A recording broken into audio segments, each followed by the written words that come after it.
Hello, my name is Dr. Mark Sosinski, and I'm a thoracic oncologist at the University of North Carolina's Lineberger Comprehensive Cancer Center in Chapel Hill. I lead the multidisciplinary thoracic oncology program. I want you to meet one of my patients today, Katherine Wilson.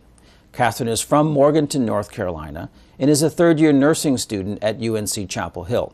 She will tell you about her cancer experience and explain why she feels so strongly that North Carolina needs a new clinical cancer hospital at UNC. From my perspective as an oncologist, I know that if we had new space, we could offer our patients expanded treatment options in a facility that functions better to provide the leading-edge care for which we are known nationally. We could offer more support services for patients and families to help them through this very difficult time. In addition, we could provide cancer prevention programs for family members whose loved one is receiving treatment for their disease. We treat people from across this great state of North Carolina. Our citizens deserve the best care that we can provide in space that promotes healing and facilitates continued advances in cancer medicine. But Katherine knows all about our cancer center from a patient's perspective, so let this remarkable and brave young woman tell you her story. Hi, my name is Katherine Wilson and I'm a cancer survivor. I'm here today to talk to you about my cancer experience. I thought I'd start by telling you a little bit about myself. I'm 27 years old and was born in Morganton, North Carolina. I grew up in the same house that my parents have now lived in for 35 years. I got to play in the Morganton Recreation Department Soccer League. It was mostly all boys. And we wore blue t-shirts with our team name in large yellow letters printed across the front. The Rowdies. And after playing for several years with the recreation department and then on a traveling boys team, Morganton finally started a girls soccer team in the high school.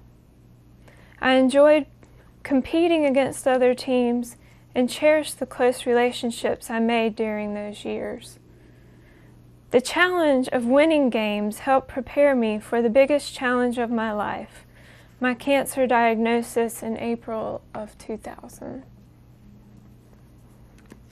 People are usually curious to know how I was diagnosed and how I knew to go to the doctor.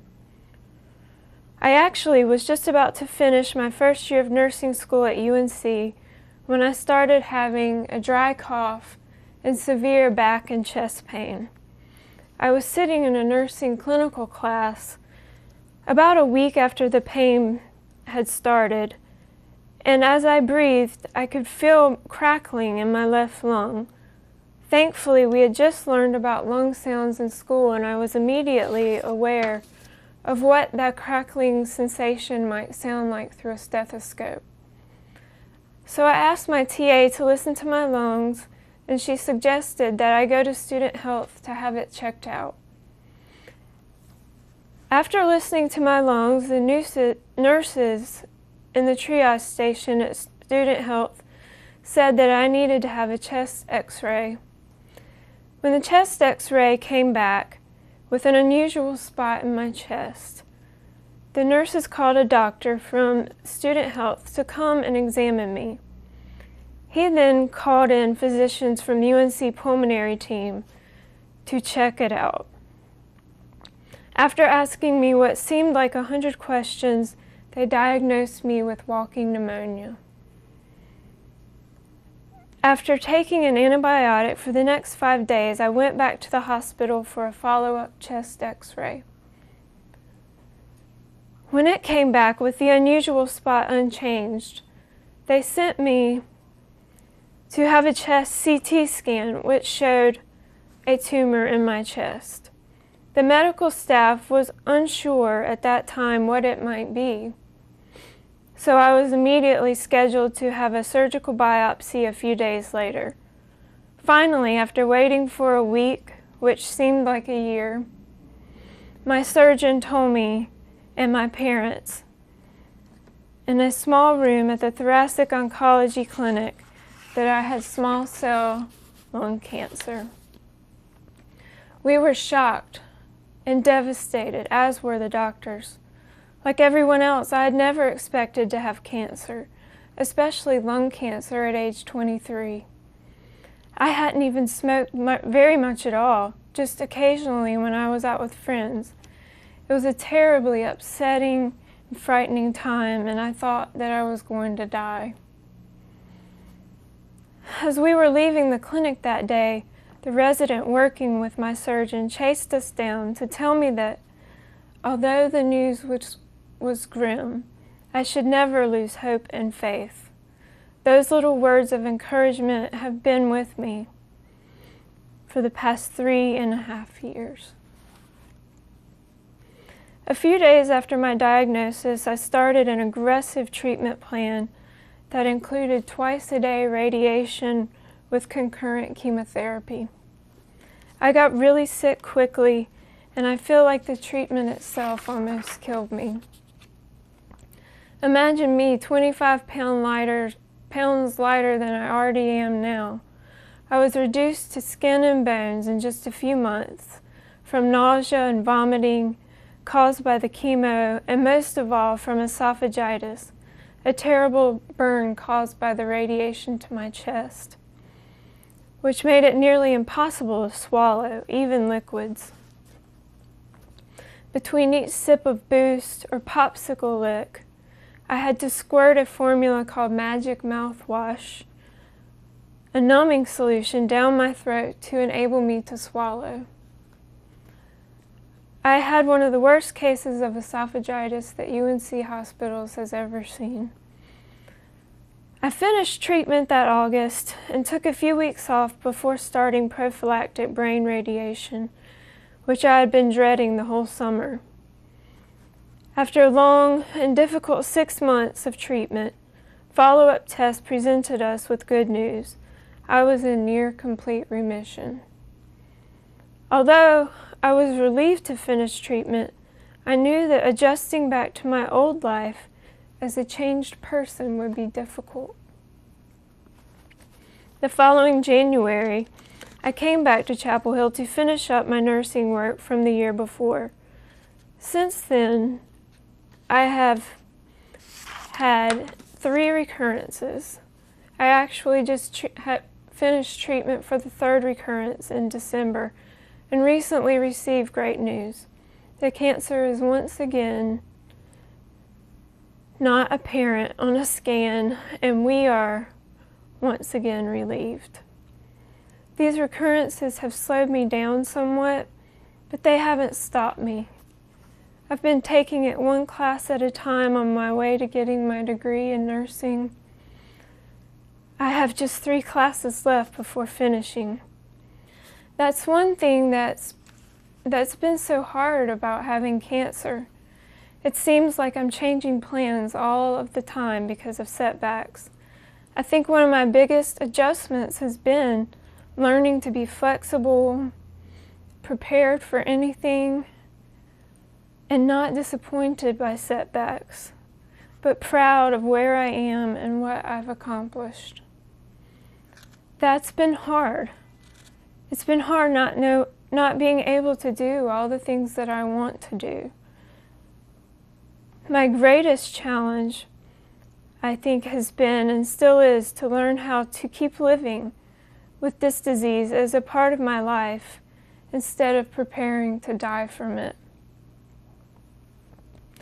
To still work on my nursing degree, to still have fun and do fun things, to not forget how to live.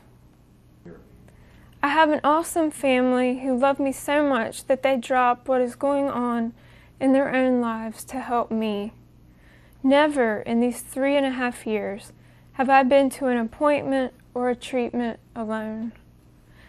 They make a lot of sacrifices to make sure that I am cared for. UNC is extremely fortunate to have the multidisciplinary thoracic oncology program with a staff of committed researchers and caregivers. My care from the thoracic oncology team has been top-notch.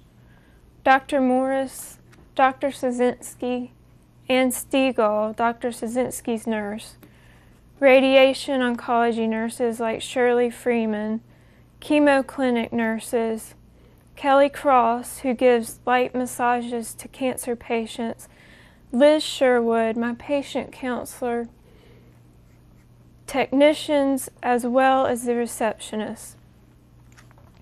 Everyone has been so available and helpful and compassionate. All have played an integral role in my treatment and survival.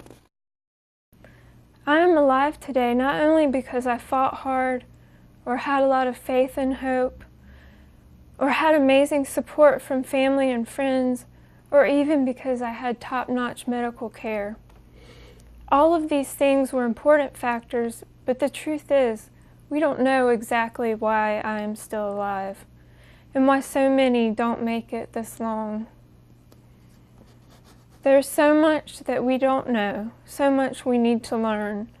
There is a great need for cancer research, especially about lung cancer, which kills more people each year than any other cancer, more than breast, colon, and prostate combined.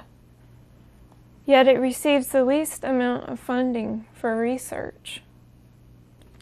More research needs to be done about all cancers. It seems like numbers are growing rapidly, and I'm really excited about the prospects of a new cancer hospital here that could better accommodate the many cancer patients that are coming to UNC for excellent medical care. Sometimes the chemo clinic is so full that patients have to wait in line for a chair. I've thought a lot about the opportunity a new cancer center would bring and have developed my own vision. I feel that in addition to the programs already established, it would be highly beneficial to patients to create a cancer rehab program, and I would love to be a part of creating it. As I mentioned earlier, finishing treatment is a hard time for patients, and I think a multidisciplinary program with a holistic approach to healing would be a great way to help patients make the transition from treatment to their new lives. It could provide physical therapy, acupuncture, yoga, massage, counseling, biofeedback, and support groups. I have fortunately found some of these programs at the Cornucopia House, a local cancer center and support center, but I feel like a hospital could have all of these programs available to patients at all times. There are so many wonderful opportunities for the new cancer hospital whenever it is finally built. I know all of you are here today because you care, and I feel sure that you'll want to be a part of making dreams like this a reality. Thank you for having me here today to share my story.